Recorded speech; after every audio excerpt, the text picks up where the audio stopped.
جی بسم اللہ الرحمن الرحیم۔ آج ہم جس موضوع پر بات کریں گے وہ آف کورس بھارت اس وقت ایک ہاٹ ٹاپک ہے۔ انفارچونیٹلی اس پورے ریجن کو ڈیسٹیبلائز کرنے کا جو مین ایکٹر جس کو کہہ لیں، یا جو موور اینڈ شیکرز آپ کہتے ہیں کہ کسی بھی ڈیسٹیبلائزیشن کے اگر اس ریجن میں ہے تو وہ بھارت کا ایک رول سامنے کھل کے آ رہا ہے۔ اور حالانکہ اس وقت وہ سیریس قسم کی ڈپلومیٹک آئسولیشن کا شکار ہے، چاہے کوڈ ہو، چاہے ایس سی او ہو، یا ایون برکس کے بیچ میں جہاں پہ ایبسینشیا تھا لیڈرشپ کا۔ چائنیز پریزیڈنٹ بھی وہاں پر نہیں آئے، رشین پریزیڈنٹ ولادیمیر پوٹن بھی وہاں پر نہیں آ سکے، گو کہ ان کا ایک آئی سی سی کا جو وارنٹ ہے، ان کے اریسٹ وارنٹ یوکرینین وار کی وجہ سے، شاید اس وجہ سے وہ برازیل نہیں جا سکے کیونکہ ان کے اریسٹ ہونے کا۔ بٹ اینی ویز ان دونوں کی ایبسینشیا کے بیچ میں بھارت وہاں پر موجود تھا، لیکن اس کو بہت ہی عزیمت اٹھانا پڑی جب ان کی پوری کوشش کے باوجود کہ پاکستان کا نام کسی طریقے سے پہلگام کے ساتھ اٹیچ کر کے کسی اعلامیے میں ڈلوا لیا جائے،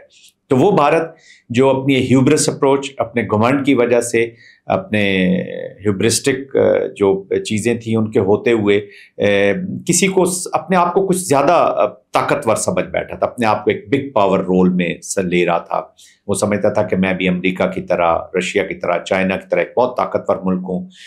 پھر ان کا جو گودی میڈیا ہے اس نے بھارت کے عوام کو ایک سائیکولوجیکل پیشنٹ بنا دی ہے۔ وہ ہر وقت ایک ایلیوژن ورلڈ میں ڈیلیوژنری چیزوں کے ساتھ اپنی زندگی گزار رہے ہیں، اور وہ کسی کو سمجھ رہے ہیں کہ پاکستان جیسے ملک جو ایک نیوکلیئر کنٹری ہے، جس میں ایک قوم بستی ہے، 25 کروڑ لوگوں کی ایک قوم بستی ہے، اس کو سبڈیو کر لیں گے، اس کو پلانٹ کر لیں گے، اس کو ایک امپلوژن کی طرف لے جائیں گے، اس کو ایک مرے ہوئے ہاتھی کی طرح کر لیں گے۔ ایسا ہوا نہیں ہے۔ آج خود وہ سسک رہا ہے، اس کی ڈپلومیسی سسک کے رو رہی ہے، اس کی پالیٹکس رو رہی ہے، انٹرنل ہیٹ بڑھ رہی ہے۔ جو اس کا سیکولر فیس تھا وہ تو بہت ہی بری طرح مسک ہو گیا کہ ہندو اسٹیٹ بن چکی ہے، سیفرنائزڈ اسٹیٹ بن چکی ہے، جہاں پر سکھ ہوں، چاہے کرسچینز ہوں، چاہے دلتس ہوں یا مسلمان، تو آف کورس لا الہ الا اللہ محمد رسول اللہ کی ایگزسٹنس تو ہندو زائنزم کی کوئی اس کو برداشت ہی نہیں کر سکتا۔ تو اس وقت اور کولیبریشن انہوں نے کر لی ہے جوئز زائنزم کے ساتھ، اور مل کر وہ جو مسلمان ہیں ان کو وکٹم بنا رہے ہیں۔ بھارت افغانستان میں تو بڑا انویسٹ کرنا چاہتا ہے۔ افغانستان کی اوپر جو ابھی قرارداد یونائٹڈ نیشن میں پیش کی گئی ہے اس میں بھارت نے ابسٹین کی ہے۔